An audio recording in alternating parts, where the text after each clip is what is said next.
ఒక్కసారి కొమ్మూరి గోల్డ్ కి కాల్ చేయండి. తాకట్లో ఉన్న మీ బంగారాన్ని విడిపించి మార్కెట్ ప్రైస్ కి వాళ్ళు కొనుక్కుని మిగతా డబ్బులు మీకు ఇచ్చేస్తారు. హాయ్, వెల్కమ్ టు మన టీవీ. మన టీవీ మన కోసం.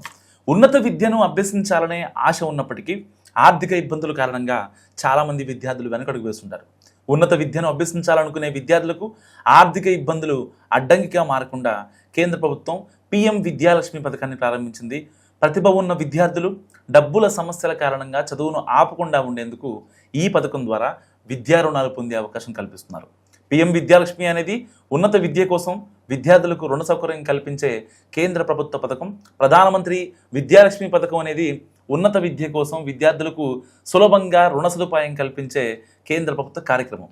సో దేశంలోని గుర్తింపు పొందిన ఉన్నత విద్యా సంస్థల్లో ప్రవేశం పొందిన విద్యార్థులు వివిధ బ్యాంకులు విద్యా రుణ పథకాల ద్వారా ఒకే పోర్టల్ ద్వారా తెలుసుకొని తమకు అనుకూలమైన రుణానికి దరఖాస్తు చేసుకోవచ్చు. అండ్ ఈ పథకం ద్వారా విద్యార్థులు ఒకే వేదికపై పలు బ్యాంకుల విద్యా రుణ పథకాల వివరాలు తెలుసుకొని ఆన్లైన్లో దరఖాస్తు చేసుకునే సౌకర్యం ఉంటుంది. సో ఈ పథకం ముఖ్య ఉద్దేశం ఏంటంటే ఆర్థికంగా వెనుకబడిన విద్యార్థులకు ఉన్నత విద్య అందుబాటులో తీసుకురావడం, ప్రతిభ ఉన్న విద్యార్థులు డబ్బు సమస్యలతో చదువును వదిలేయకుండా చూడటం, విద్యా రుణ ప్రక్రియను సులభతరం చేయడం, పారదర్శకంగా రుణ సదుపాయం కల్పించడం కోసం కేంద్ర ప్రభుత్వం ఈ పథకాన్ని ప్రారంభించింది. అసలు ఈ పథకానికి ఎవరు అర్హులంటే ఫస్ట్ భారతీయ విద్యార్థి అయి ఉండాలి, అండ్ గుర్తింపు పొందిన ఉన్నత విద్యా సంస్థలో ప్రవేశం పొంది ఉండాలి, ఆయా కోర్సుల వివరాలు కావచ్చు, విద్యా అర్హతలు అవన్నీ కూడా అందుబాటులో ఉండాలి విద్యార్థి దగ్గర. అండ్ అంతేకాకుండా బ్యాంకు నిబంధనలకు అనుగుణంగా రుణ అర్హత కలిగి ఉండాలి. సో ఏ కోర్సులకు ఎంత రుణం పొందొచ్చు అంటే ఇక్కడ ఈ పథకం కింద వివిధ ఉన్నత విద్యా కోర్సులకు రుణం పొందే అవకాశం ఉంటుంది.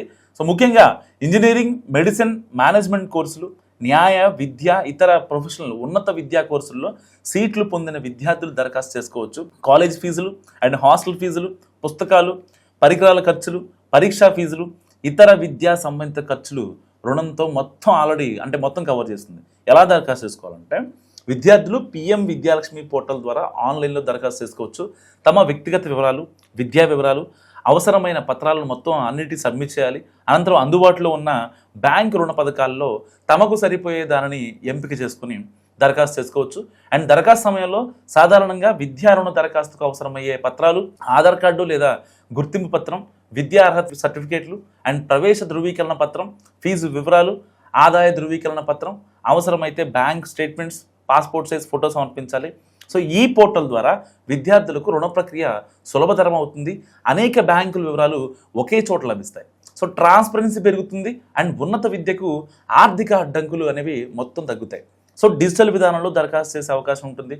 అయితే విద్యా రుణం తీసుకునే ముందు వడ్డీ రేట్లు, తిరిగి చెల్లింపు నిబంధనలు, రుణ కాల పరిమితి వంటి అంశాలను పూర్తిగా తెలుసుకోవాలి.